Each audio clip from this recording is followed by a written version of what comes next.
my volume on my headphones. How's it go? Quiet storm with Delilah. Let's harmonize. Oh, yeah, it's Delilah. That was good. That was awful. Storm with Delilah.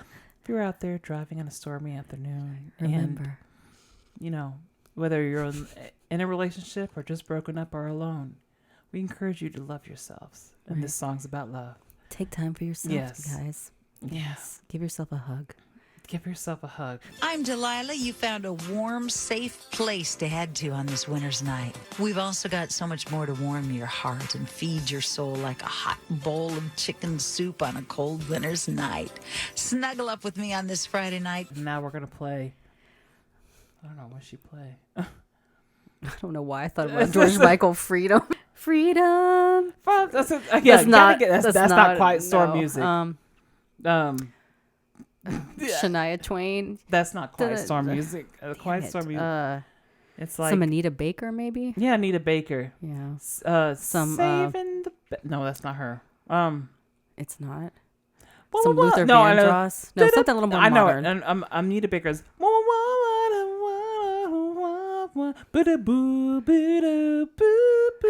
is that? I don't remember words. Some Tevin Campbell, perhaps? No, that's Anita Baker.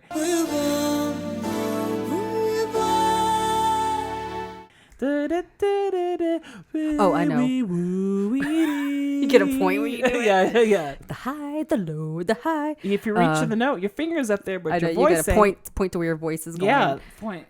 Saving the best for last. Vanessa Williams. Oh, yes, Vanessa Williams. Vanessa Williams. She should be like the face for Quiet Storm. For last. I lost my title as Miss America because I showed my titties and my puss out for display. We're supposed to think it's tragic that Miss America got sexy. A black woman got to be as bland as the rest of white America, and she threw it away. No, who was? You know what came across my algorithm, and I don't know how it came across my TikTok algorithm. Is it a woman? Let me guess. Yes. Is it a singer? No. Oh. But she's exposing everybody right now, and I didn't even know this was a thing. Okay, let me think. I had never heard of her before, but she just knows everybody in I don't Hollywood. know. Who is it? Her name is Jaguar. Right? W-R. Jaguar. I could be wrong. I forgot her last name. But she came across my TikTok for some reason. I don't even know what I was looking at. But she's like, you know how like Diddy just got exposed for like all the trafficking, yes. All that shit. She's like exposing everybody, like how Aaliyah was set up to be killed, how she was thrown on that plane unconscious, like a faulty plane. What are you talking about? She was supposed to be on Lenny Kravitz's plane or some shit. Okay. I don't know. I gotta watch all the YouTubes. I just saw clips. I was like, Jesus. That's what I heard, that they overloaded the plane. Oh, you heard that? Okay. No, when it went down, when Aaliyah's death went down, it's a lots of crashes happen on private jets because they're maintained, they're maintained privately. And they don't have the same stipulations. Like when you get a rental car, it's gonna be good. Like if you're just driving your own jalopy, there's things that may happen. Is it jalopy? So the same with planes. So like private planes crash the most. So it's true. I heard that they overloaded with too much equipment, and that's what landed. But why the aviator? What's it called? The captain, pilot. the pilot. Maybe he was like, "What? Look, we're celebrities. We're going to take off no matter what." I don't know. Right, like they're demanding this. Probably should have been firms like this is too much equipment and we should not fly. But he did anyway. I have no idea. That's what I heard. But I heard she was knocked out and put on a plane that was going to crash. Yes. But why would the other people on the plane want their demise as well if they knew it was going down? Saying. I don't know. I haven't watched the full YouTube. I just saw the clips, like the longer clips. Well, you let me find out. And I was horrified. You let me know. There was even this Christian rapper. I don't really listen to him. His name is Lecrae. And Lecrae just came up amongst all this, stuff too in my TikTok algorithm. Ooh. What? That paper is about to catch on fire. No, it's fine. Okay. I just want to make sure it's okay. Sorry, we had our little paper set up is like falling on the candles. It's fine. Okay. Yeah. he was talking about how Denzel Washington like saved his life at like a Diddy party or somebody's party. I think it was Diddy. I'm not sure. Maybe, probably. I saved his life so he didn't have to hear his beats. Because he was like, no, he was like, okay, like we're at this big fucking Hollywood party or something in, maybe not Hollywood, somewhere in California party. And it's like ramping up, and Denzel was there. It was like a lot of black artists, you know, and Lecrae is black. And so, like everybody's like ramping up. I think it was like, he was not naming names, but he's like all these huge like A-listers. Everybody was there. And Denzel told him like, you want to leave 30 minutes, I think, before so-and-so gets there to like their party, whatever this party was. I think it was Diddy, but I can't remember if that's who he meant. But I think it was a Diddy party, but I think that's who he meant was going to show up later. I'm not sure. Because like that's when shit was going to get really wild. And like then people started trailing off to like some other area of the house or tent or something where there was a bodyguard in front and you couldn't get in or see anything. Yeah.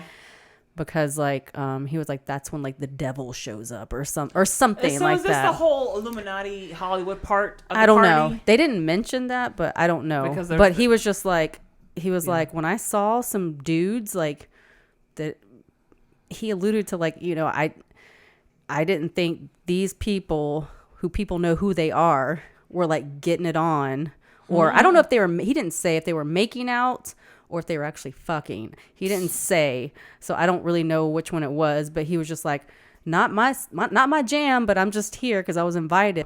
When Denzel told him to leave or something, I'm a little. He left and he was like, I'm so thankful for that because I didn't witness how fucking crazy this party got and how deep, dark, dirty this fucking party got. I mean, we've seen the music videos of rappers. We imagine that it emulates their life. It's a big fuck fest. I don't know. I guess. But I don't know. That's like, look, I was on the Lolita Express. I was just catching a ride. I don't know what goes on that island. Whatever. It's just, it showed up in my TikTok algorithm and it's disturbing. My life is disturbed now because I was not thinking about it. But now what were they saying? Like Cat Williams kept saying like 2024 is going to be the year where everybody's exposed. So now like Diddy's exposed and now everybody's fucking coming out with all kinds of shit. All right. Hey guys. Hey, we have an episode for you guys. We're not just talking about the P. Diddy scandal. The P. Diddy. I haven't really followed it, but I haven't either. I don't know. People at work down in the warehouse of the lab, they were like watching it on the TV down there, and I was like, "What's happening?" And they're like, "You got to listen to this." I'll wait for when they compile a Netflix special about everything. Oh yeah, there's definitely gonna be a documentary. I'll just wait. Sure. You know, I'm not gonna catch up in real time. Right. So anyway, we're the Horror Hussies. And hi, welcome. I'm Dana. And we have... And that's Kip. Yeah. This episode is Dana's pick. Yeah. You want to get right into it? Sure. This is no particular month or whatever. We were just looking for something different that we were not all that familiar with. Yeah. So we might sound dumb with our facts, but this is a learning community. This is an accepting community. Yeah, we're not experts. We just pick shit and draw from our own reservoir of not knowing things or knowing things. It depends. A reservoir of not knowing things. I don't know. That's my empty reservoir of knowledge. Like to share with you. Right. Yeah. So any diehard fans, particularly about this film and the people in it, give us grace. We're just giving our take. Please don't add us. Yeah. Like we're all learning here, and this is not something that these kind of movies are not something that I grew up with. I knew about them, but I was not an avid watcher or anything. If you listen to this episode and we failed to mention like a diehard fact that share with us on our social. Yes. Or even respond and comment us on any of when we upload this episode. Yeah. Yes, because when I started looking up information for this, I ended up going on a deep dive, and then I was like, I have to stop some way. I have to cut this shorter because I was like, I could just keep going. Wow. Yeah. So I did. So I'm probably going to leave a lot of important things out, but I'm just going to give you what I had with the time I had, okay? So there. She's a single leave me alone. Mom that works too hard, who loves her kids and never stops. My dogs. Yeah, I'm a single mom. I keep telling her just 1.5 jobs plus the podcast. Just let them wander into the woods and make the best of it. You know? They would not survive. I know that's America's fault, or humans for having us all these pets rely on making us. these dogs domesticated. Yeah, relying on air conditioning and all that kind of stuff. Every time, sometimes when I come over here, they didn't ask for it. We just gave it to them. I know it's not their fault. Yeah, it's our fault. Yeah. Yep. All right. So the film is The Black Cat from 1934, not Black Cat 1941. Yeah. Just FYI. FYI. Which is a different film, which is more of a horror comedy. Rotten Tomatoes gave it an 89%. The audience gave it a 69%. IMDb gave it a 6.9 out of 10. Okay. Do you agree with that? Yeah. You're like, sure, I'll give that to it. Yeah. Anyway, summary from IMDb. American honeymooners in Hungary become trapped in the home of a Satan-worshipping priest when the bride is taken there for medical help following a road accident. It's very, very blunt. Summary. The director is Edgar G. Ulmer. He was a Jewish Moravian, I hope I'm saying that right, Moravian Austrian-American film director who mainly worked on Hollywood B movies and other low-budget productions, eventually earning the title, the name King of PRC due to his extremely prolific output of the Poverty Row Studio. PRC, it sounds like one of the tests you do at work. Is that it? Oh, just switch the two letters. PCR. PCR. Okay, gotcha. I assume that was Poverty Row. Okay. Anyway, some of his most known films are The Naked Dawn from 1955, The Black Cat 1934, Isle of Forgotten Sins 1943, and a film noir, Detour from 1945. I'm sure he's done many more. Fun facts. This was the biggest box office hit of the year of 1934. And you have the box and the budget? No. The budget is $96,000 and the box $236,000. So they had a They made up for it. Good. Yeah, way made up. Sorry, I forgot to look that part up. From IMDb, the director Edgar G. Ulmer admitted in an interview that the Edgar Allan Poe, based on this name, was credited to draw public attention, despite the fact that it had nothing to do with the actual story in the movie. Which I don't even know what that was because I didn't read all the Edgar Allan Poes. So, well, what I have here is based on Black Cat short by Poe. Basically, this short story is about some guy that hates and tortures cats. Oh, God. He hangs and murders them. And he sees another cat with a white mark and tries to kill it with an axe. But his wife tries to stop him, and he ends up killing his wife. So he takes his wife, bricks her into a wall, but doesn't realize he bricks in the cat as well. So when the police come to investigate, they hear the cat screams and find the body of give away his death, which is very common in this theme. Yes. You know, the beating of the heart and the floor or something. Yes, I'm sounds so dumb. It's been forever since high school since I read that. And as far as the telltale heart, So as far as Poe's interpretation, the black cat symbolizes the narrator's guilt and sin and descent into madness, which I try to copy when I.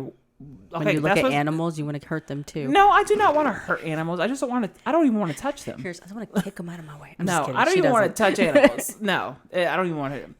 But yeah. So that's what the short story is about. Did this movie copy that? Let's see when we go through our plot. Yeah.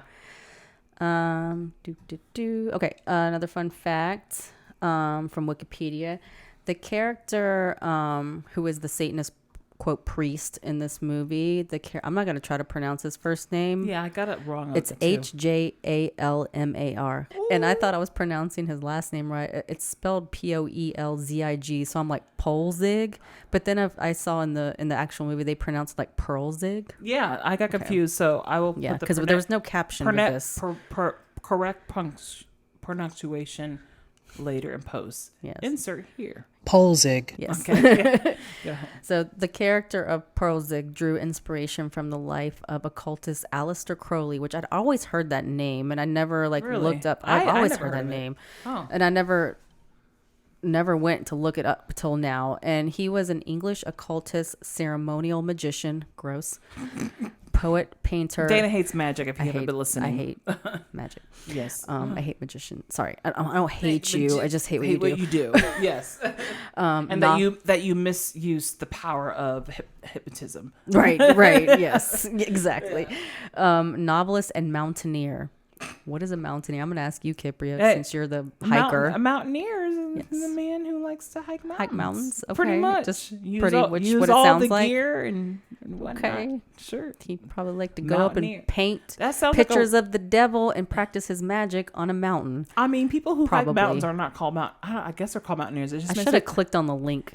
It just Wikipedia makes me think of a time when, like, I was the first man on Mount Everest, and they're wearing these wide, like, pantaloon pants, like knickerbockers. They're wearing knickerbockers and boots, and like, but also like their pants are like pulled up to their chest. Yeah. We both grabbed our boobs and hiked them up at the same time. It's like it's never been done. Like being a pilot. Like, what's that back then? Like flying a plane. Yeah. I'm a mountaineer. I climb mountains. Like, what are you doing? I gotta pull my pants up like this to show my specialty, because I wear these pants for this special. Yeah, because popping my boobies. Because exercise wasn't a popular thing until like the 80s, right. And so nobody was good for you. What are people doing climbing mountains for fun? That's crazy. You're a mountaineer. Yeah. He also, Aleister Crowley, who this character was named after, he also founded the religion of, I hope I'm saying this right. Founded a religion? Founded a religion. Wow. Sorry. I hope I'm saying this right. Thelema. Thelema. As a prophet. And the central idea of Thelema, sorry if I'm saying that wrong, is discovering and following one's true will, a unique purpose and calling that goes beyond ordinary desires. The name Perlzig was borrowed from architect Hans Perlzig, whom Ulmer, the director, claimed to have worked with on the set of the silent film The Golem from 1920. So this is like this Hollywood's version of Cabal at the time. Like, I invented a religion and everyone's doing it. I don't know. This guy wasn't it. Aleister Crowley, he wasn't in Hollywood. I don't think, but is that what it's called? But Madonna follows Cabal. The red bracelet. She used to back in that one Ray of Light era. That was the fad back then in Hollywood, following like being the like Cabal, something. Yeah. Wearing the red little bracelet. Her and Mm-hmm. So yeah, I like the idea that they were like, you're unique. You're looking for your unique purpose and calling that goes beyond ordinary desires, because I'm all into like manifesting now, and I'm like, am I a Satanist now? Yeah, she's feeling all the things. I'm on my self discovery journey. I'm leaning into I'm not a Satanist, but philosophy and atheism. That's my journey right now. You're like, I'm an atheist. Yeah, and I will never not be. Yeah. No, Kypria's getting more positive about some manifestation things. Some of my desires. She's holding my hand through some of it. Some of my wild dreams that I have. I appreciate her. So for anyone that. who's in for manifestation, my job as a friend is to support my friends Delulu. But sometimes it gets hard because that's part of manifestation. Right. Like, I need to support my friends Delulu. Yes. But I see changes in you too. You've gotten more optimistic in things. Okay. I have seen. I've always been optimistic. No, you haven't. Yes, I have. Okay. I've embodied. Not in certain things, but okay. Yes, all right. I see you. I see your glow up, Kip. It's slow, but it's happening. Okay. We don't worship the devil here on the Horror Hussies. No. Maybe we will evolve one day too. We just like to watch it. We don't participate. We don't have time. We just don't have time. I know. I got time to. She's got time. But she'd rather be on a mountain being a mountaineer. So yeah, go find God in nature. Go find Satan in nature. And identifying birds. So right, not Satan. No, not Satan. Mm-hmm. Anyway, that's all I got for fun facts. Okay. I have some more spread out. Okay, but with your part. Yes. So this movie helped create and popularize the psychological horror subgenre. And it was unique in the sense when it came out because sound has not been. It's only been out for a few years in Hollywood. And I thought it was very unique that there was music continuously throughout the movie, not just the beginning, and the credits, which is very typical of, of Hollywood.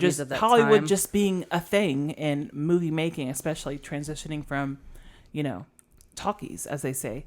So, and I think that was pretty progressive for a film at the time to have the score also speak for the film, which is also what with me, I'm a snob with music as far as films, and which is very important for storytelling. So I give a nod to that. Mm-hmm. The music is done by Heinz Rohmheld. He did All Quiet on the Western Front, Hunchback of Notre Dame, Werewolf of London, not the 80s one. The 80s one is Werewolf in London. This is Werewolf of London, back in the 40s. But he has a huge discography, and he's in a lot of films. So, yeah, and if you listen carefully, well, I know because, like, I played this music. There is so many Tchaikovsky, Bach, all throughout the soundtrack of, like, major composers of, you know, that era throughout this film. So I thought that was very what's the word, sophisticated that they did this for this film. Interesting. And so, guys, do you know what the fear of cats is called? I did not put that in there. I don't know how to say it. I did see it. I know it starts with an A. Yeah, go ahead. how do you say it? Ailurophobia. Oh, it's A-I-L. Yeah, how would you pronounce copy that? and paste that? Yeah, okay. it's correct. A-I-L-U-R-O-phobia. Ailurophobia. Ailurophobia? I don't know. Ailurophobia is the persistent and excessive fear of cats. So that's what it is. Are you that person? Do you have a fear? Do you have speed too? Oh, I think you meant me. No, You're like looking at me in the eye listener. right now. Like, do you have fear of cats? I never met anyone who's afraid of cats. Remember that movie we did? She's allergic to cats. Cat was jarring. That jarring. I saw like what was it, excreting stuff from its. It was like pleasuring a gland that was secreting. You know what it is? Oh, the anal gland. Yeah, expressing the anal gland. Yeah, I know. Yeah, so in that movie there were expressing the anal gland where there's like some stuff coming out. Yeah, that was a bit much for me. I'm glad you've never had to experience that smell. It smells like what probably a skunk would smell like when they spray you. It's disgusting. Okay, all right, Dana, take us back to 1934. So we're on a train with these newlyweds, Joan and Peter Allison, who are on their way to Hungary for their honeymoon. There's a mix-up on the seating, and a psychiatrist, Dr. Vitus Verdegast, and the Allisons are forced to share a train card. Car, not card. All right. So Mr. Allison is played by David Manners, who also starred with Bela Lugosi, who is the psychiatrist they're seated with now in this train car. In Dracula, 1931, Manners was also famed for acting in The Mummy, 1932, and The Death Kiss, same year, among numerous others that spanned over the 1930s decade.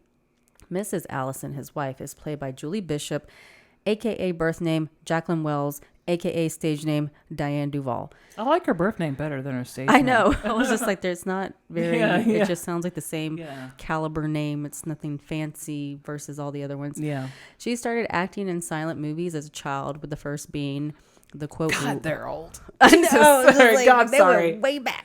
Yeah, I mean, this was a black and white movie. We didn't mention that. This is a black and white movie. This is a black and white movie.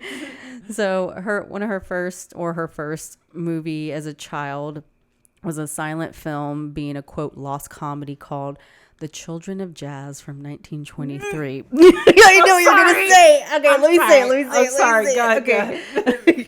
To which I asked, white people in jazz. Go ahead. That's not even that too. So I didn't see the movie, so I don't know. Maybe there's got to be black people. I don't know. Speaking of jazz, that was the first film that was a talkie in 1927. The Jazz Singer. Okay. So this is how close. Which was 4 years later. Than 4 this years movie. later. So this is how close in age that they're transitioning from how to make a film. With just expressing themselves expressing themselves like I assume it had sound. Yes, in 1927. Okay, so that's what I'm saying. Like, it's a great transition from people who are, signaling like lunatics on screen. Right, that's no what I was sound. gonna say. I was just like, all right, to which I asked, this Children of Jazz movie that was a silent movie. How did they? Kypria just dancing out. How did they act out jazz in a silent movie? Did they mime it? I could not find a trailer or any video showing this, apparently, but it's listed as a Turner Classic movie. What I'm assuming, because when you used to see films back in the day, the theaters are beautiful and built immaculately. Right. And they usually have an orchestra in the pit that plays along with what's going on the screen. Oh, you're right. So I didn't even think about that. That's why it was there. Yeah. So if it's a small town, I imagine it, correct me if I'm wrong, if you're still alive or new, if it's a smaller town, like, it's going to have at least a piano. Right. You know, so it's going to try to emulate core instrument. It's going to have some type of instrument to try to emulate what's going on the screen. So perhaps if they went to a theater, I'm assuming that they have like, well, let's get the local trumpet player in here or whatever to help describe what's going on. Yeah. So that makes sense. That makes sense, I guess. Okay. But I was just like, that's my guess. With the actors, it's already filmed. Like when they're like rolling. Yeah. like they're just like dun, dun, dun, dun, dun, dun, with the jazz hands. Yeah. Like, I don't know. What do they do? I couldn't find the movie because I wanted to see it, but I did look. I did look that up. I feel like there's scores that are made for the film. I should have researched it. That are made for the film that are maybe passed to the local theaters. Like, this is what we want the sound. Could you play it on your live instruments in the theater to copy what we're trying to tell? On. But yeah, that's bold. Making a movie about jazz with no sound. Crazy. I really want to see it, but I couldn't find it. I know. I want to see just her. I don't even know. With no music. You look like those old Mickey Mouse, like black and white cartoons where he's just like waving his arms. And like, He's like toot toot on the tugboat. Yeah. There's the famous not Duke Ellington. There's a black and white cartoon, the jazz cartoon when the ghosts are dancing. Minnie the Moocher. I don't remember the name, but I know what you're talking about. Anyway, yeah. Anyways, so Julie/Jacqueline/Diane went on to star in The Bohemian Girl in 1936, Northern Pursuit 1943, and The Threat 1949. I just want to say these are very ethnic titles for a white girl to play. Bohemian Girl, jazz singer. Go ahead. The Threat? What is that? I don't know. She continued to act with credits up until 1957. All right. And okay, and Dr. Vitas Verdegast. I didn't say that right. Yeah. Sorry. Verdegast. Nope, that sounded Spanish. I'm calling her whatever. I'm calling him her. Dr. Vitas in this film. Okay. I just went with Lugosi because I was like, we all know who that is. Yeah. All right, so who's playing the doctor, the psychiatrist? Now, we all, or at least most folks around our age, should recognize the infamous Dr. Vitas Verdegast, played by none other than the original Mr. Count Dracula from 1931 himself, Hungarian American actor Bela Lugosi. Aren't you drinking? I never drink. Why? Best known for Son of Frankenstein, 1939, Island of the Lost Souls, 1932, Zombies on Broadway, which I want to see that, 1945. He was also in like several other vampire, Frankenstein, and a gazillion other like spooky movies, including Universal films, etc., etc. There was also, I thought this was a funny title. There was also this was the title of the movie. Listen to IMDb. Bela Lugosi meets a Brooklyn gorilla. What? I don't know. Gorilla. That's the name. Where a mad scientist meets two silly entertainers on a jungle island. Oh, a Brooklyn gorilla? Right. A gorilla from Brooklyn. Yo, welcome here. What are we doing on this island? I don't know. I can't do it. I don't. Okay. Where's my bananas? I don't know. What the fuck is that? What are we doing here? Yeah. I don't know. I don't know who put you there. Who made this movie? I don't know. Yeah. Anyway, so back on the train. They're in this train car together. This cart. Sorry, it's a train car. Car, yeah. Car, not cart. A train car, yeah. So back on the train, we learn in a creepy way that I'm going to call him Dr. Lugosi, is traveling back home after serving in World War I, and he hasn't seen his wife in 15 years because he was in a prison camp. Have you ever heard of Kurgal? It is a prison below Omsk on Lake Baikal. Many men have gone there. Few have returned. After 15 years, I have returned. And they all end up, after they stop wherever they're stopping, they all end up in a vehicle. Supposedly it's a bus. It doesn't look like a bus in the movie. Traveling together. And this tourist guide of a driver is telling them all about the land that they're driving across. It is too bad about the rain. It's very unusual. This road was built by the Austrian army. All of this country was one of the greatest battlefields of the war. Tens of thousands of men died here. Mama was the greatest graveyard in the world.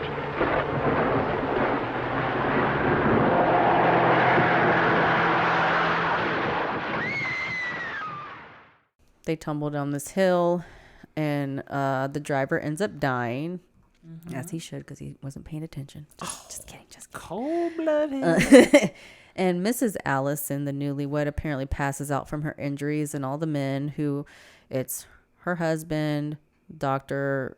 Bela Lugosi, and his servant. I forgot his name. It starts with a T, Tamal or something like that. I don't know. It's some Thamal or something. Let's call him all these men, Jamal. He doesn't look like a Jamal at all. But what are you saying, Dana? He's not black. Is that what you want me to say? That's what I'm saying. Okay. He's definitely not black. He's definitely not black. I'm gonna say it. Okay. I'm gonna say it. And so these men carry her to a nearby home of the famed architect Perzig. I don't know. So we go to this house. This house is giving American Horror Story Hotel. Beautiful Art Nouveau, Art Deco that I was not expecting. And I really wish... It was modern for their era. It's like the present day. Right. It was modernistic for them. It's not a creepy hotel like not at all. 1800s goth. It's beautiful Art Deco, modern chic. Shit. It's I love it.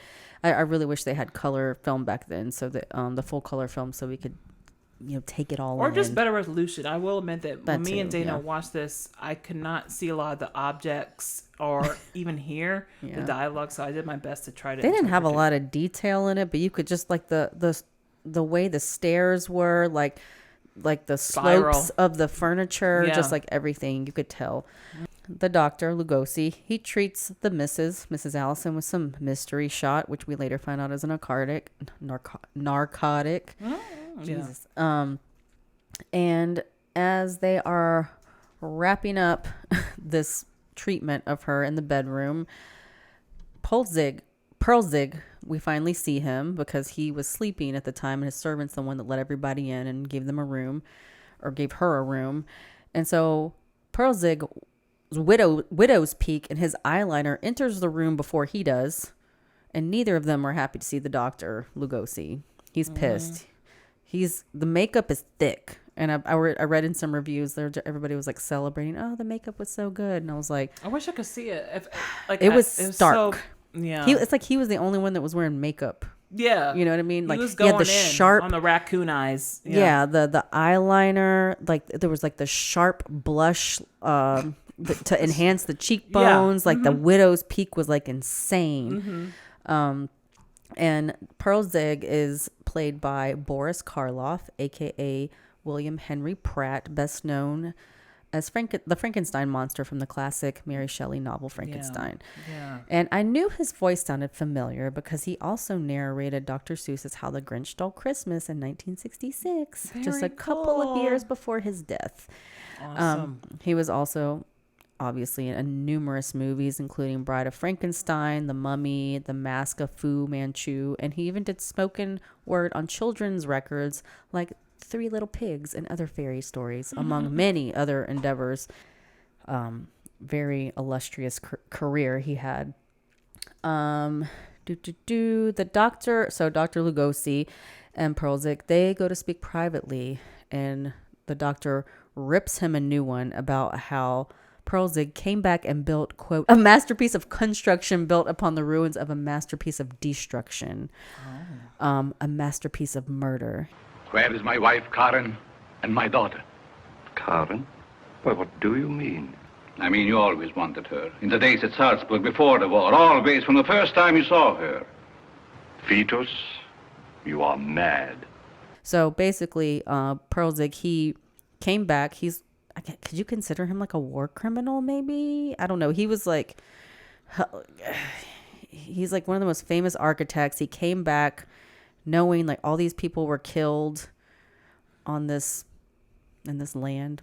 Yeah. That sounds dumb. I mean, I'm sure it happened a lot, Everything's a again, battlefield. This is a little bit before my era that I know. I'm not a history buff, but I imagine that a lot of people For example, in like World War II, who were professions, who were artists, all kind of stuff, like kind of fell through the cracks after committing like what was considered by the UN was created, like war crimes, living normal lives. And after they kind of got away from, being served justice for their crimes and just doing all kinds of things. Yeah. So maybe, I don't know. Mm-hmm. But, Lugosi is, ripping him a new one about that because he's just like, I was away in a war prison camp and my wife was taken away and my daughter too. So, and I know it was by you. So where the fuck are they? I'm finally back. I survived it. Most men did not survive this, but I fucking did. And now I'm back to get my family. So, as they're in the middle of this heated discussion, Mr. Allison comes in. And they're chit-chatting or whatever and getting to know each other. And we learn that Mr. Allison is a mystery writer. Mm-hmm. And they toast, because everybody's like, well, he's an architect. He's a very renowned architect. And he's an amazing psychiatrist. And da-da-da-da-da. And we're men, let's cheers and blah, blah, blah. Engineer Pölzig is one of Austria's greatest architects. Oh, and Dr. Berdegas is one of Hungary's greatest psychiatrists. Allow me to introduce myself more fully. I'm Peter Allison, one of America's greatest writers of unimportant books. And so, but they're further interrupted by Lugosi basically shitting his pants when a random black cat walks by.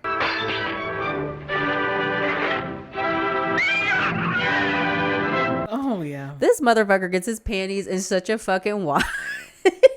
Hey, don't make fun of people's phobias. I know. I've never seen one of cats. He loses his shit so bad. He just grabs a random knife. Maybe it was a letter opener. I don't know. Just on a table. A letter opener. I don't know. Who has a knife just sitting on a coffee table? I don't know. Hey, people were strapping back then. Guy, I don't know. And he just takes it and just chucks it at the cat, and then he just falls to pieces. Yeah. He's just like, oh. Well, I bet you're glad that they didn't show a cat actually getting killed. Me too. I was. Yeah, I think I blocked that crow thing with the I know. You and many other viewers were upset about the crow animal cruelty and the vampire doll. The vampire doll, yes. I really think they hurt that crow.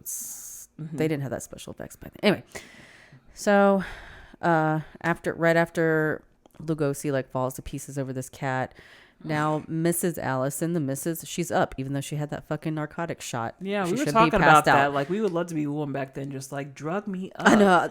I'm like so that hysterical. Now. I'm took it out. My sleep is shit, and I get these weird choking things in my sleep, and it's anxiety because I've ruled everything else out medically, and I'm just am I gonna have to get on that level like Michael Jackson? Did he have fentanyl? What was that? What his doctor was giving him? Doctor was giving him in that. Maybe drip. It wasn't that. It was something.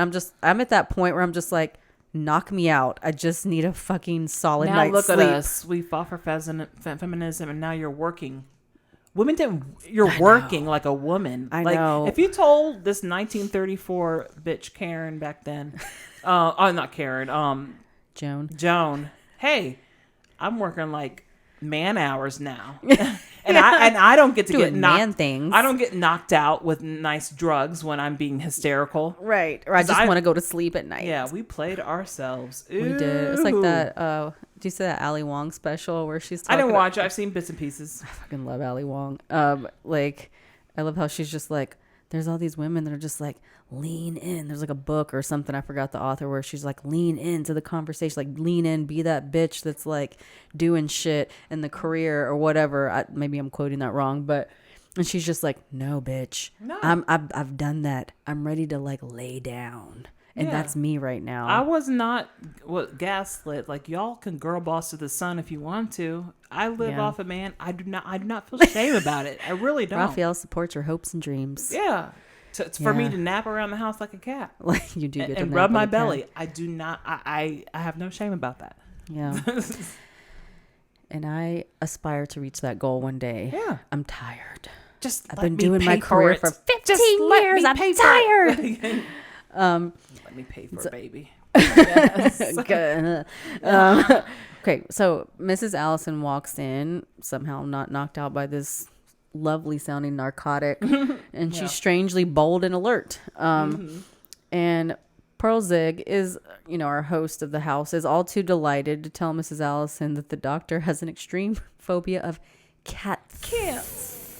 Oh, okay, like that? Okay. All right. Now, I'm not making fun of his lisp, but I am very surprised, even with his illustrious career, that back then they cast an actor with what was probably at that time considered some kind of undesirable disability, like a speech impediment. What? Kind of thing with a lisp. A speech impediment? His lisp. Yeah.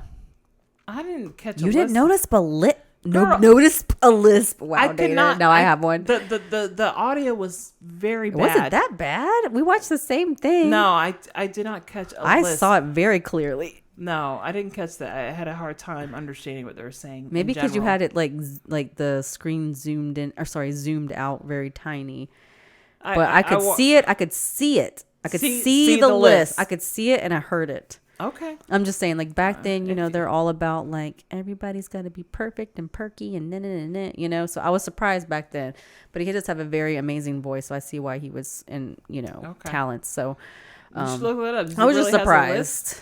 Yes, girl. Oh my God. It was very obvious. No, I didn't hear anything. I'm going to play it back for you. If you say so. Okay. He has an intense and all-consuming horror of cats. Yeah, you're right. He did have a lisp. Right? It was like, and if you watch, I was watching, I was like, like after that, like I hyper-focused on that. So I was like, they let this man with a huge lisp be like this starring role in so many things. Like it wasn't even a big deal back then. I guess not. Which is great. I was just surprised. I figured a lot of people just could barely read back then, so I don't even know. I mean, I could be wrong. Well, no, they knew calligraphy and all. They write and read better than us. They do calligraphy. They did learn that in school, like how to like do the cursive, nice cursive and they know how to read. But I don't know about they wrote with a quill. I don't know with the main public. I don't know why in my head I'm thinking people back then were all working on farms and didn't know how to read or something. But I don't know. Not these Europeans, girl. Not these Europeans. Oh, yeah. All right. All right. So, after Mr. Allison puts his wife back to bed, he tells the men that the black cat seemed to affect his wife when Lugosi supposedly killed it. When he threw that knife at it. I don't know. That's when she was all like up in their shit and like, what's going on? Yeah. And Lugosi, the doctor, he schools us on what apparently Asian books back in the day, in that time in the 30s, say about black cats being evil. And Pearl Zig, he chimes in and he's just like, yeah, those cats are deathless with 9 lives or whatever. Yeah. I don't know. That's just been a huge part of folklore and horror folklore for years. I just recently watched one of my favorite Tales from the Crypt episode where a guy gets like Frankenstein with 9 lives of a cat, and he miscounts, so he gets buried alive.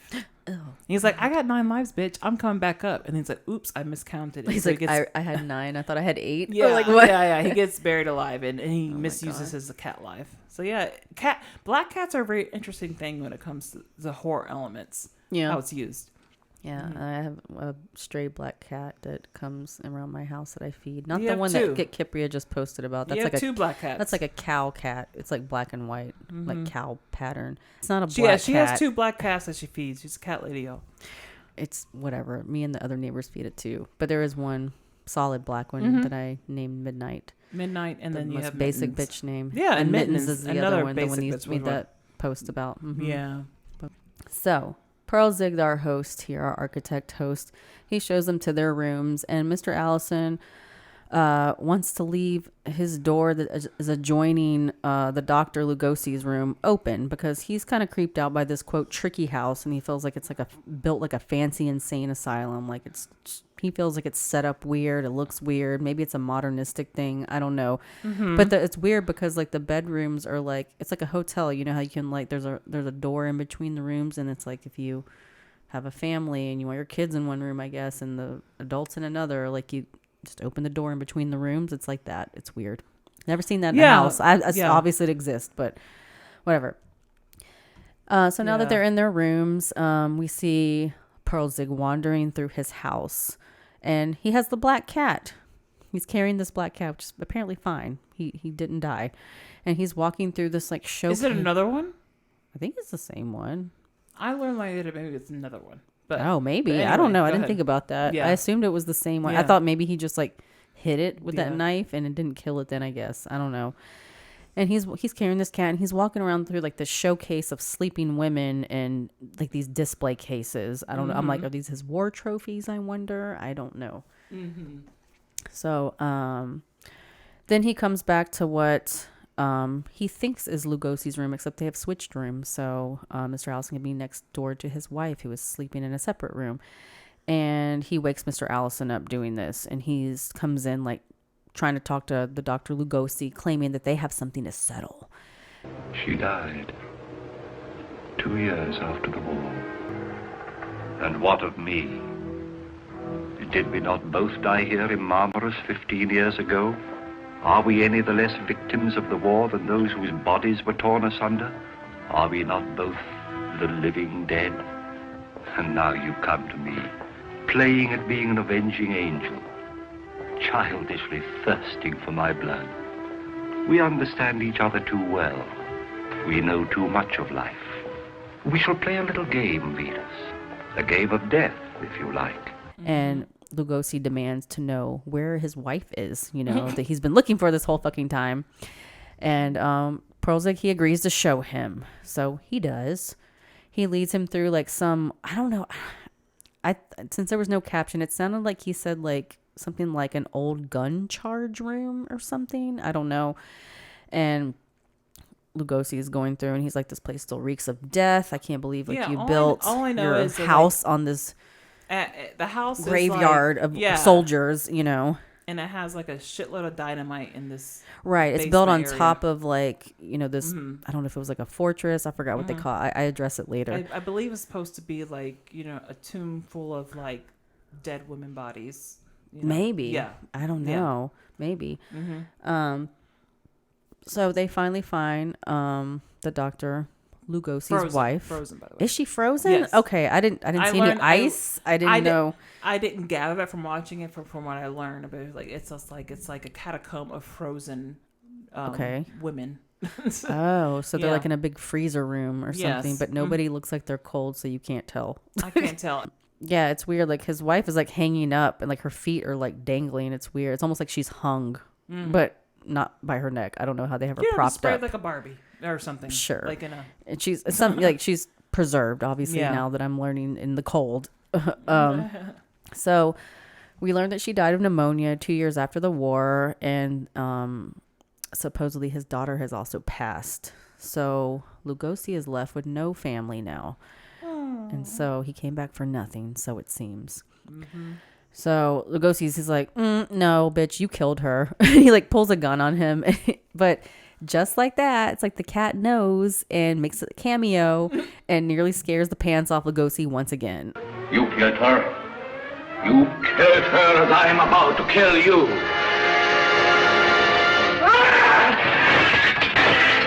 Yeah, he's scared shitless. I don't know. It's funny. I have to admit, I've never seen this in a movie where a person is so scared of cats. Like, I've watched a lot of horror movies, and it's never been... There's arachnophobia, there's all those kind of things. Right. I never seen someone this sissified by a cat. Quote, sissified back then, right? Okay, sorry. Prozik, like, he, like, Yeah. Tries to, like, degrade him for it, because when he walks Lugosi back to his room, he's telling him, like, stop being childish and over dramatic over a cat, like you're being silly. Like, I know you're scared of cats, but I'm gonna give you cats. Yeah. And he's like trying to tell him, like, look, like, both of our souls died back in the war. Like, it was tragic for everybody. We're both victims. We're just like living as the living dead, like war survivors. And if you want, we can play a game of death once these guests, the Allisons, have left, if we still have beef with each other, basically. Yeah. How civil these killers are. I know. Let's wait till the guests leave to settle It's so proper. Right. Yes. So back in Prozik's bedroom, there is a beautiful blonde woman who is waiting for him in bed, and he instructs her to stay in that room all day tomorrow. You are the very core and meaning of my life. No one shall take you from me, not even Vitus, not even your father. Back in Lugosi's room, he has his servant there, and has weird eyeliner too. What kind of life is that? Like, we travel and I have a servant. Right. That'd be nice. I'm a psychiatrist with a servant. Could you have in my bags? You know, I met a guy. Okay, so my mom and me, I guess, are stuck with the Antique Roadshow or whatever. So I've been to a couple, and there's a guy that I love that's part of it, and he dresses very dapper, very 1930s. And I was like, do you do all your suits yourself? He's like, I have my stylist travel with me, of course. Oh. What? He's like a superstar. He was like, yeah, of course. I have a... I want a stylist. It's like, yeah, I have... I don't know how to dress. What's it called? My seamstress travel with me. What? Oh. To keep my clothes. I'm like, oh, wow, that's... I'm like, that's how do you afford bougie that life? And nice. But you know, you afford what you want for like what's important to you. So maybe he lives in a shit place and just has... I don't know. Who knows? Like, he just keeps up appearances. I don't know. But I thought it was interesting. I was like, oh... That's nice. I didn't either. So we're back in Dr. Lugosi's room with his servant, not his stylist. Maybe it is his stylist too. I don't know. Yeah. And he's telling, because his servant's like, bitch, tell me what to do. I'll like take this dude out, like y'all got beef. And he's like, no, don't avenge me, because there might be some like booby traps or some shit in the house. So like you follow his orders until I tell you not to, basically. Okay. Makes sense. Right. So like we're playing the game. Yeah. And, then we get on-screen text of what Perlzig is reading as his nighttime book titled The Rites of Lucifer, before falling asleep. Fun fact, this is the first horror film to mention Satanism as a cult. And this would be one of the longest running tropes in horror film, according to IMDb.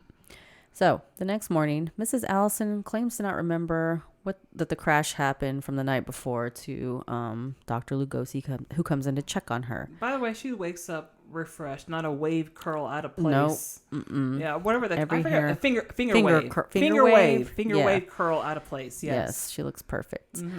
While they're talking, Perlzig fucking busts in again like he always does. And Mrs. Allison, she don't give a shit about, being proper to this host anymore. She's just like, where the fuck is my husband? Because apparently they keep saying like, oh, he must be at breakfast. He's breakfasting. Breakfasting. I didn't hear the word breakfast. He's at breakfast. That's what I heard. You heard breakfasting? But then somebody said breakfasting. I think it was Perlzig. Where is Peter? Mr. Allison. I think he is breakfasting. And I was just like, we're making that a verb? Okay. I hate that on this scene, like, we women know the stare. Oh, yeah, I was going to say that. Yeah. Go ahead. They all exchange, like, these awkward stares, more so Perlzig to Mrs. Allison. He's just staring at her. It's weird. And later, like, when Lugosi and him are alone, he's like, what the fuck? Like, I know, like, you don't have, like, pure thoughts about this woman, so, like, can you stop? Because she, like, she closed her robe, clutches her pearls, because she's like, I know you're looking at me that way, and we know she was all like, too well. Yeah. And so while they're talking about this, they basically agree to like play chess on the fate of the Allisons, whereas Dr. Lugosi, he wants them to leave safely, and Perlzig does not. He wants to take them in for like some sacrifice or some satanic ritual. Do you dare play chess with me for her? Yes. I will even play you chess for her, provided if I win, they are free to go. You won't win, Vitus. You know how to play chess? Nope. Don't know how to play checkers either, and I don't want to. My dad made it a point. He said, my kids are going to know chess. Life is chess, not checkers. So you know what? They say that about jiu-jitsu. They say it's like human chess.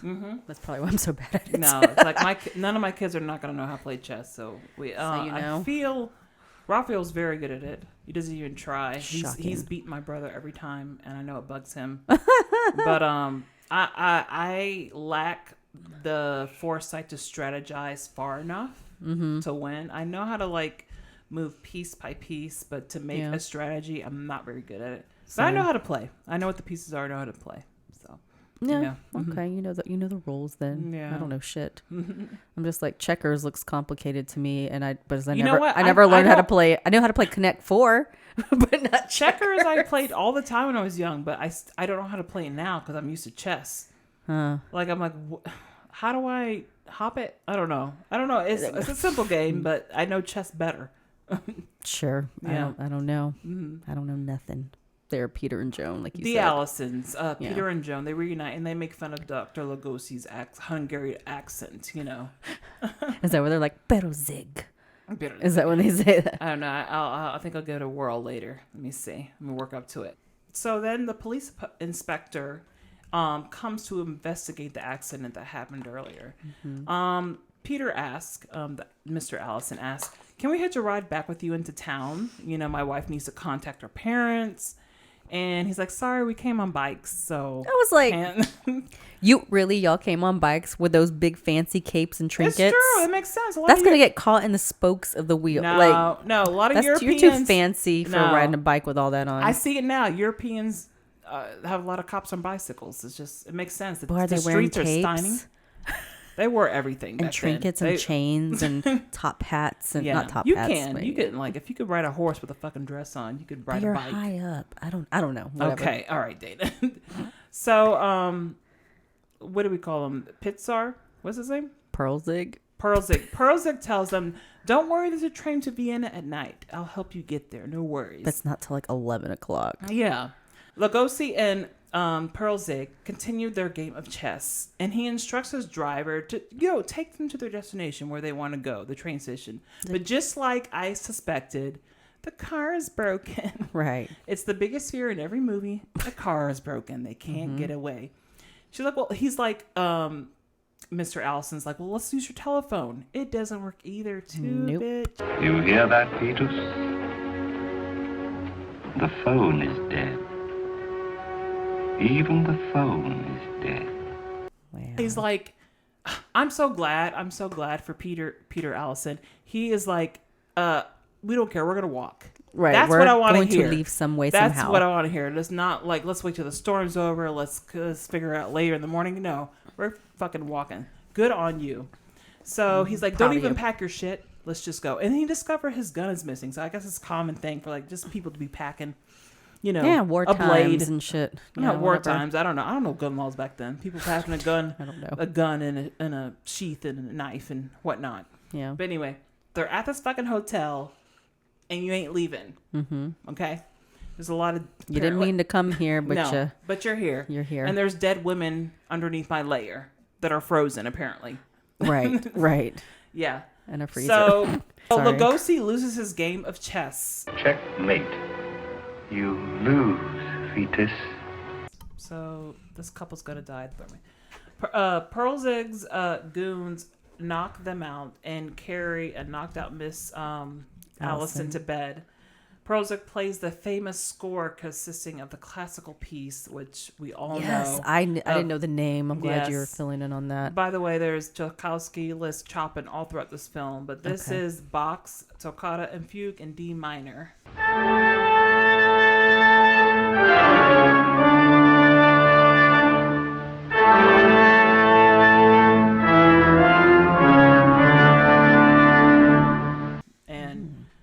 I never would have known how to look that up because I was like, I was like Dracula song or I don't know, but it's not Dracula. You say that Shazam has no use. All you have to do. I forgot. I didn't even think about it. Shazam has a use. You play it. I didn't think about it in that term or that context. That's what Shazam is for. And you're what useful. Shazam is for. And you can even hum it to Google, and I'll tell you. Oh, really? I hummed it, and it told me what it was. That's scary. I guess. That AI knows that. Yeah, just hum Google, what are you trying to think of, and it'll get it right, usually. Wow. Miss goes and tells Allison, look, there's some dark shit going down tonight. Please, child, listen to me. We are all in danger. Pearlzig is a mad beast, I know. At night, dark of the moon, the rites of Lucifer are celebrated. And if I'm not mistaken, he intends you to play a part in that ritual. And it seems like he's going to help her because he's telling her everything is about to go down. He locks her into her room, hands the key to, Pearlzig. And there is a like you said, those rooms are all connected to other rooms. There's a black cat that is in the room with Miss Allison, and Karen enters all of a sudden. Karen. Yeah. She's like... This is the blonde chick that was sleeping in Pearlzig's bed earlier that I was like, is that... Lugosi's daughter that is yeah. supposedly dead. And Miss Allison tells her, look, I know your father. He didn't die. He didn't die in prison. He's like you were told. Yeah, he's here in this house. Pearlzig enters the room and picks up that black cat. And I guess in similar fashion to the actual Poe story, they go into another room and in an attempt to kill the cat, actually kills Karen instead. I guess. Because I heard screeches. So if this... I thought it was her screaming as a human. As a human screeching. So if we're going to stick and be based on the Poe story, then obviously he kills the wife instead of the cat. So I think this is the cat represents the wife. Or no. No? Okay, I don't know. The cat is just there and gets in the way of him trying to kill the cat, but kills his wife instead. So that's what I think is alluding to as far as the Poe story. So yeah. So anyway, by the way, this film is made pre-code Hollywood, which is the Hays Code in 1934. Thank you for explaining that, because I saw that. So that basically means like pre-code is, films that had like, they could make anything anyway. I saw like a black and white film that was silent, where there was a couple, I think it was Tarzan, and they were like swimming nude in the water, like it was way before they had any. It's like, we got restrictions, or ratings, like rated R, PG, G, whatever. So that includes things like sexual innuendos, biracial sexual. I'm like, I thought you were saying bisexuality. Yes, that as well. Biracial sexual relationships, promiscuous. No gays. Yeah, no gays. Homosexuality, abortion, promiscuity. These are all things that don't be a hoe. Yeah, all part of the Hays Code that is not, is a no-no. So apparently this film contains things like necrophilia. I missed that because obviously that is sleeping with the dead. So technically he's sleeping with all these dead. But so I was very confused as far as, is Karen actually even alive? Is that what we're referring to? Right. Or is he referring to the tomb full of frozen women? Who are all the women though? We never find out. I don't know. Okay. And also things like Satanism. Like obviously there is a black mass that's going to occur here. It's a ceremony celebrated by satanic groups. It's sacrilegious. It's blasphemous. And it's basically a parody of Catholic Mass. So that's what was represented in this film, which is pre-Hollywood Code in 1934. Like they just missed the mark. And after that, they started like cracking down on things. Even though people try to get away with it anyway. Yeah, apparently there were some scenes they got away with, but they didn't know what they were. I don't know if it was Wikipedia or where I saw that they said that. Maybe IMDb, but I'm like, but what was it? There was a scene that the director Ulmer got away with, but they didn't say what it was. So I was like, I thought maybe it was like what we see later after the ceremony, maybe. But I was confused about that. But like I said, I just assumed because of like the satanic groups in the ritual that they're performing in this, and apparently technically necrophilia. But I missed all that. My version was very blurry, so I was trying to catch things that I didn't understand that were bad or whatever. So anyway, there's lots of guests that are arriving, and they're like serving the whole energy, wearing the black cloaks and everything like that. And of course, as Raphael hates, Latin starts to kick in with words like to scare people. Cum grano salis, fortis cadres sedre non potes. So Mrs. Allison is dressed in white. As far as I know, it's a black and white film. It may have been blue for all we know. Right, a powder blue or baby blue. We don't know. She's dressed in white for the ceremony and there's forced other women onto there. an altar. Yeah, it's weird. There's other women in there who are like wearing the same outfit. Yeah. Like but we don't know what they mean. No, nothing's explained. He has a house full of like, I guess, maids and servants and all that kind of stuff. I thought those were the guests. I don't know. I felt like some of them were like they're all mixed house in, maybe. staff, who are women and stuff like that. But I don't know. So this is the part where I get confused. Someone screams and collapse. I don't know what she's screaming out. I don't know why. They don't ever say, even in like the things I read, there's just like this one random woman in the crowd wearing the same outfit as Mrs. Allison, Joan, looks back We don't know what she looks at, and she just faints. Yeah, just like Miss Allison faints at fucking everything. But this is a good opportunity because now Lugosi and his servant rescue Mrs. Allison from the altar. Yeah. And Mr. Allison is knocked out by a guard. Right. So Miss Allison tells Lugosi, look, your daughter is alive. Karen is dead. No! I mean Karen, your daughter. Madame Persick. What do you mean? She's alive. Here in this house. She's Persick's wife. Mm-hmm. And he goes down to look at... Why are you laughing? Sorry. I'm sorry. The karate chop that like Lugosi's servant, his goon, does to like Perlzig's servant and does to Mr. Allison in the beginning. I'm just like, what was that? I know, like that's what he just is like, yeah.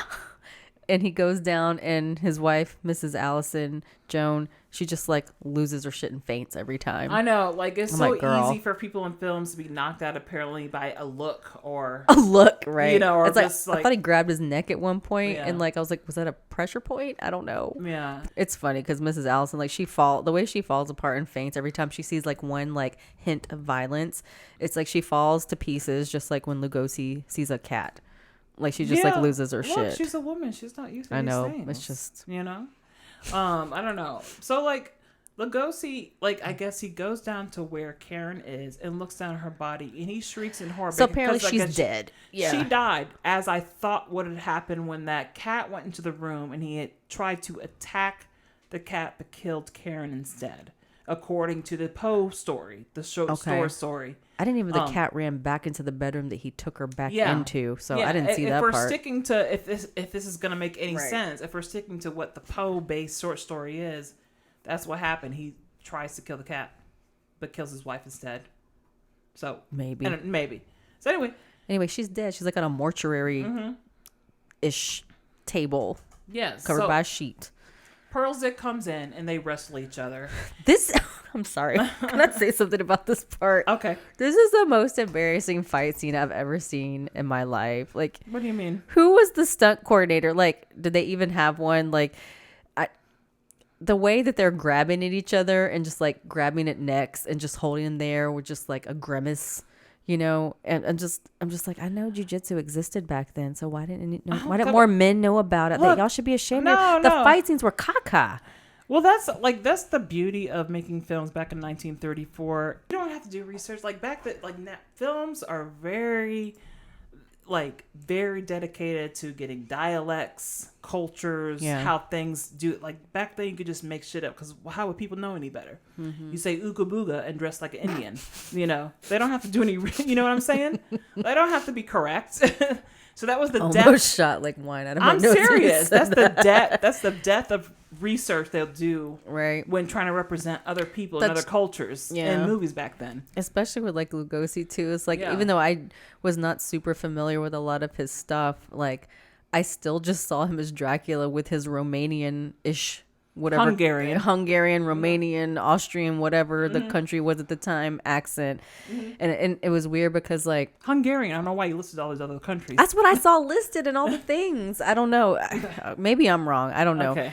And like even the way he talked, like it's like like his dialect and like the way my picture was clearer than yours. Like it's like I could almost see like fangs. You know what I mean? Like he was talking with like fangs or something. Maybe. So, I am not very familiar with Hungarian accent, so I assume that's what it sounds like. He was a real one, so sure. But yeah, so I don't know. But yeah, so they wrestle each other. So now he's chained up. They rip his clothes off. And Lugosi's like, I'm going to skin you like a cat, bitch. Right. Pretty much. Do you know what I'm going to do to you now? Did you ever see an animal skin, Hjalmar? That's what I'm going to do to you now. Tear the skin from your body. Slowly. Bit by bit. And you just see the shadow outline of him getting skinned. Carving away at him. Yeah, which is horrifying. And obviously something, pre-code Hollywood, which is like, oh my God, that's right. That's right. That's what I was going to mention. Exactly. Mm-hmm. The pre-code stuff. with this scene that they don't show, but maybe that was the scene they got away with. Perhaps. Like anything violent that happened is a cutaway. But still, it's implied, and I guess that enough is something that by Hollywood standards is a no-no. You know, even if it's implied off. Too edgy, too scary. Mr. Allison comes in, but shoots Lugosi, but not before realizing, according to his wife, like he was going to help us. He was going to help us. He's actually a good guy, but it's too late. He's shot, and so the couple does escape, and a dying Lugosi stumbles to the switches of the switchboard of this beautiful Art Deco like modern castle, and says, "The red switch ignites the dynamite. Marmaris, you and I, and your rotten cloud will be no more. It has been a good game." It has been a good game.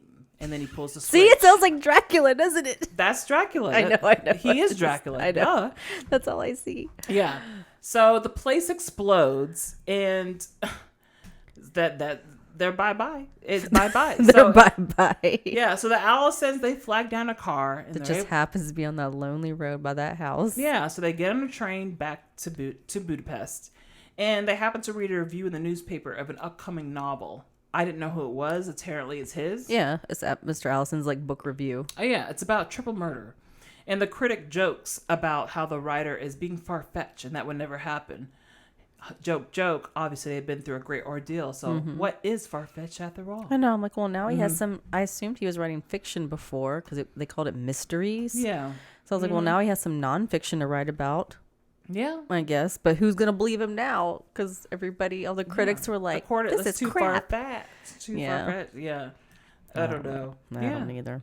In the end, the credits But roll. they just look at each other like, wow, imagine that. These things could never by the furthest stretch of the imagination actually happen. We could wish that Mr. Allison would confine himself to the possible instead of letting his melodramatic imagination run away with him.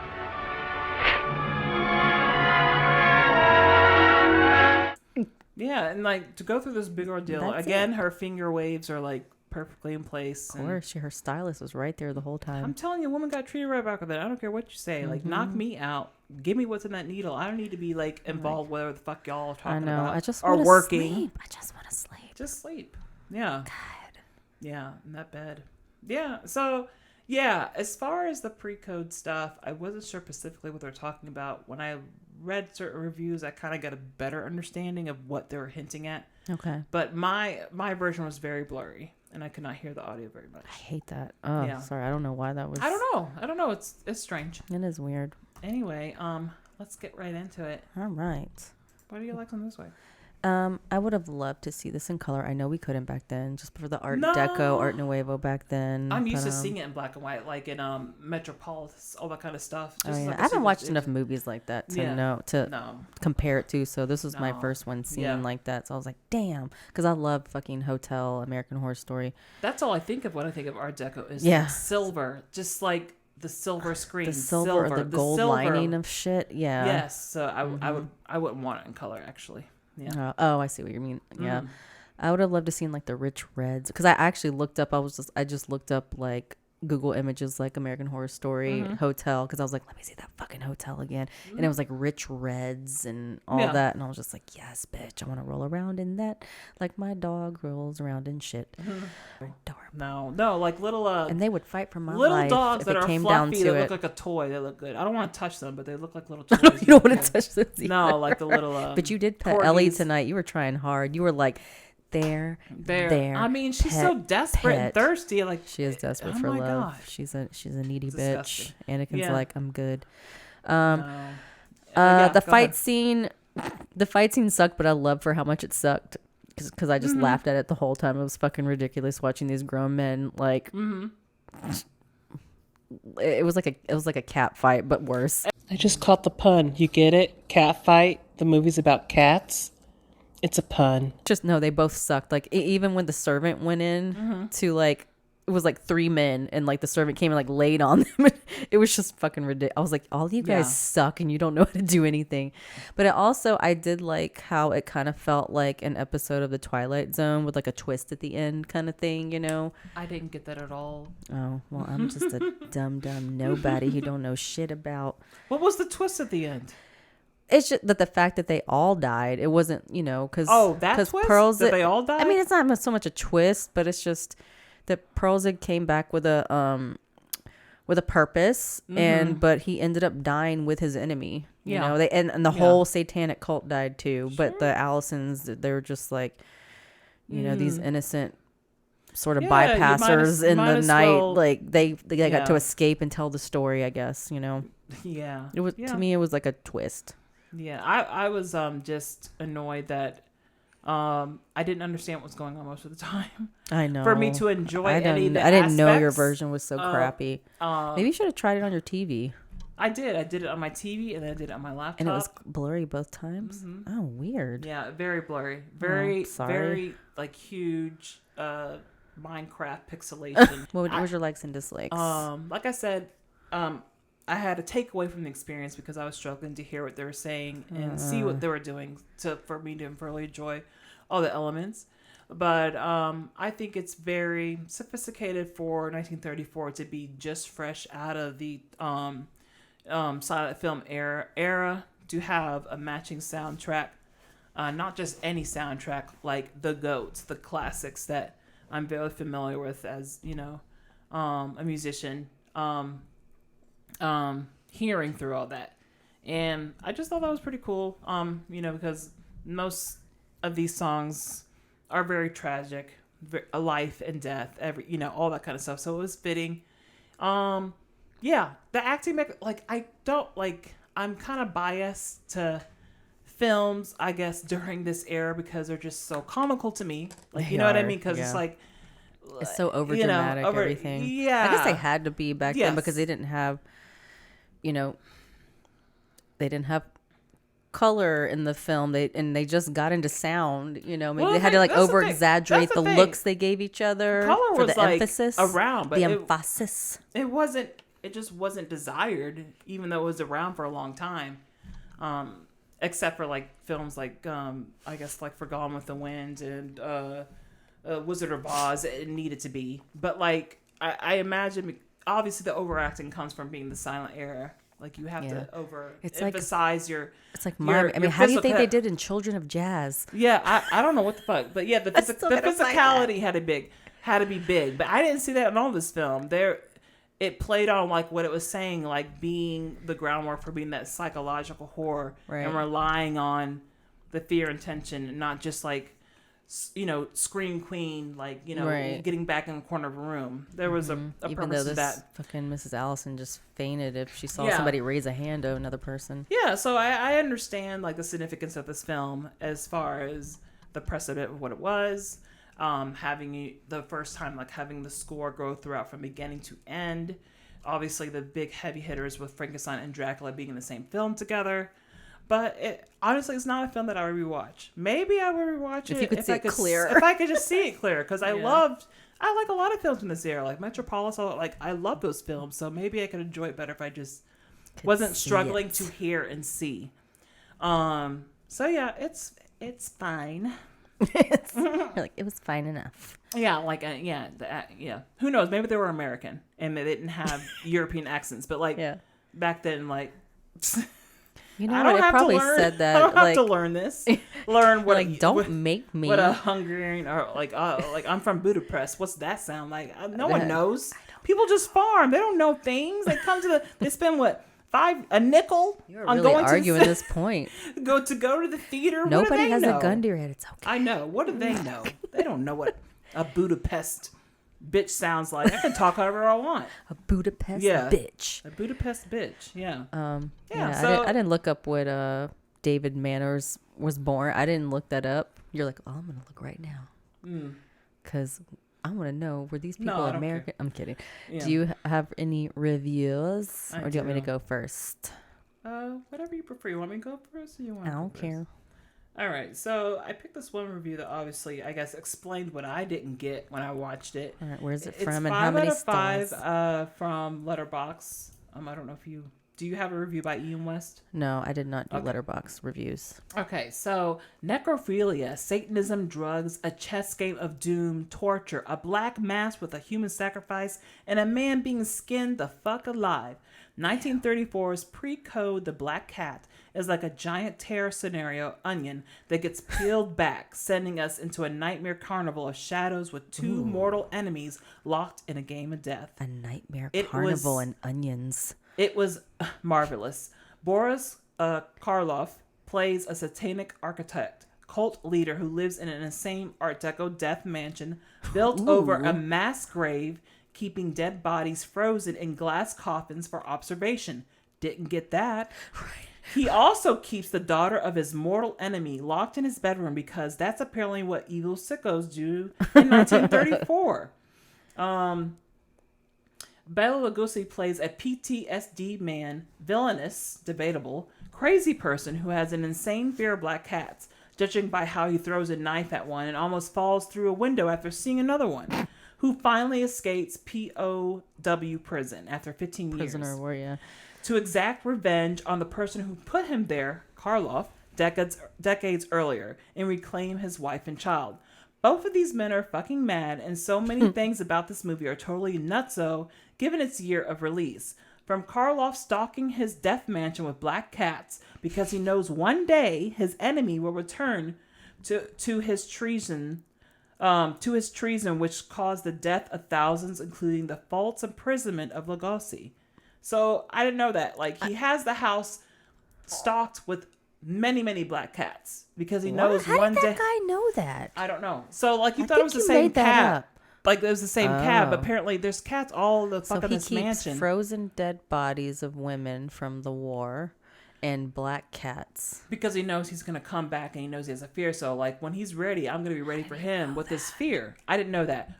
Tyson. Once these two titans show down in the unforgettable Razor finale of Shadow, it's pretty much seals the deal for this easily being one of my favorite Universal horror pictures, and one of, if not the best horror film of the 1930s. Originally titled House of Doom, I can't see why.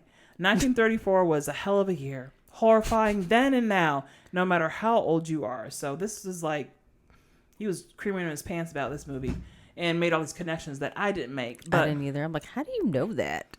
I don't know if you're into. Maybe he went on a deep dive on Wikipedia. No, I'm sure. How did he know that that Pearlzig just acquired a ton of black cats just in case Lugosi came back one day? If he even survived 15 years as a I didn't gather war that, prisoner. but obviously he knows that he has a fear of cats. So why wouldn't he have them? How did they? I didn't even know they knew each other back then. Well, obviously they did because like he had a thing for his wife. But I'm just like, who were they to each other back then? I thought they just talked about how he was a prisoner of war and he was the one who imprisoned him. That's how they know each other. Okay. Right? I don't know.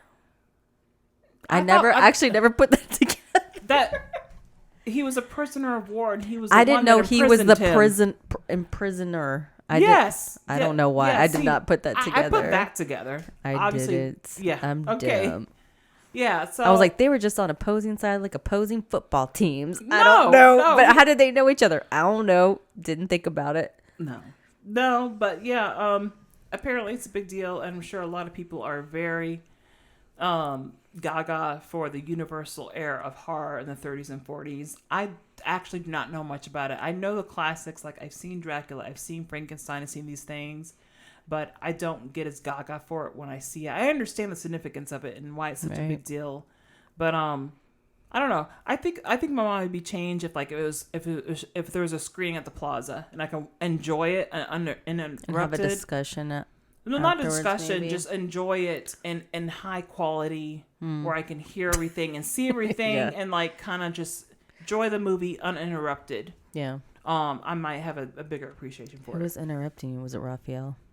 No. Was he snoring again? No, it's just obviously, you know this, like enjoying a movie in the theater is a total different experience than just watching it at home on TV. Mm-hmm. It demands your attention when you go to theater. Yeah, it's encompassing. Yeah. Anyway, I have an IMDb review. Okay, I have a 10 out of 10 review from IMDb titled "Classic Horror at Its Finest" by Alexander Wilson, 45. Warning: spoilers. This much underrated horror classic marked the first screen pairing of horror's finest, Bela Lugosi and Boris Karloff. The film also marks the only time Edgar Ulmer worked for a major studio, although it was made on a fairly low budget, although it was the studio's biggest moneymaker of the year. The film is easily one of the darkest of its era, dealing with Satanism, necrophilia, sadism, incest, and the aftermath of the First World War. Bela Lugosi plays the heroic but deeply unhinged Dr. Verdegast. Was that right? Did that sound okay? Who is out for revenge, while Karloff plays a Satan-worshipping architect who sacrifices women to Satan and keeps them in glass cases so he can admire them. Maybe that's what that was. Yeah. Okay. That's what I got for my review as well. Sure. Okay. It's a glass case full of women. But they were the sacrifices for the religion. Not just war or captives from war. I don't know. Sure. That point wasn't made to me. But okay. Yeah. Lugosi gives one of his top 3 performances at last. This doesn't make sense. Lugosi give one of his top 3 performances at last been given a chance to show his full range. That's what they said, not me. Karloff, with the easier role, is evil personified and uses his awesome voice to full effect. The rest of the cast do well, especially Egon Breacher as Karloff's sinister butler, although David Manners is again stuck with the thankless part as the limp hero. All in all, this is not to be missed. A limp hero. I didn't find any bad reviews. I'm like... I didn't either. Or at least on IMDb, I didn't. Well, I didn't do a deep dive. Like, it's just like, okay, everyone's apparently in love with this film. And I'm just like, whatevs. Yeah. It's because you couldn't see it, maybe. Yeah, that's probably what it is. I could not see it.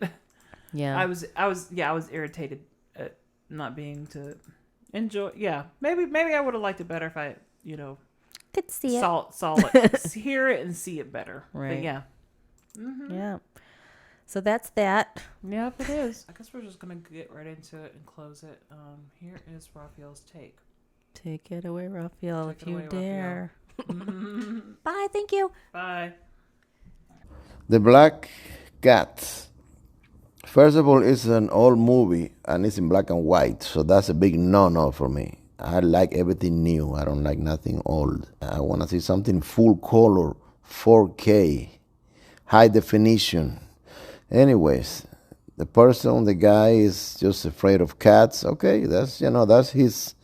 Some people are afraid of something, it's fine. Anyways, I'm going to stop talking bullshit now because I didn't like the movie and I don't care for it. So that's it. Bye. Black and white cows, I think of. It's like I think how of that spots. Yeah, they're not spots, but it's like blobs. Yeah, but it's not it's just an underbelly and mitten, like underbelly and paw. But so it's not a tuxedo cat. I don't know. What food you got? I looked at their butts and I googled it. Why? And I cannot tell which one's a boy and which one's a girl. Lifting up tails to look at genitalia of animals just because. It's not just because. I just wanted to when I was coming home from work and I'm feeding them, I need to know if I need to be like, hey girl, or like, hey boy. They don't understand you. They don't have feelings or understand human language. They have feelings, but they just don't know what I'm saying. Right. Anyway. By the way, this is what billions of dollar research are going to. Every time I see Time magazine come out, we finally know what dogs are thinking. It's like, this is what you're doing with money for research? Bitch. Are you crazy? It's what we already knew, that they love us. Yeah, right. They love us. They love us. Please. Look at my babies right here. Oh my God. I laugh. Look at them. Look at them. What about them? Look at their little eyes closed right now, sleeping. That's not cute. Yes, it is. Corgis are cute. Other animals are cute, but pits are not adorable to me. Yes, they are. No, they are not. You southern hoe. They're not.